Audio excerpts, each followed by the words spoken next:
In today's video, we will take a closer look at male reproductive health, especially small but powerful sperm cell. These interesting facts about sperm reveal the unexpected truth about these first swimmers.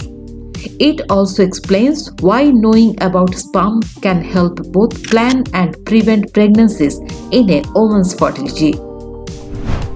Sperm cells are really small. Have you ever found yourself pondering about size of these unseen swimmers? Well, sperm cells are literally really tiny. In fact, they are some of the smallest cells in the human body and measure just 0.005 centimeter. To place that in perspective, scientists need a microscope with 400 magnification to work out a sperm cell. This is often a big contrast in size to the female egg cell that, funnily enough, is one of the biggest cells in the human body and is simply about visible with the naked eye.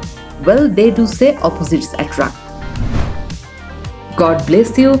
Stay healthy, stay safe.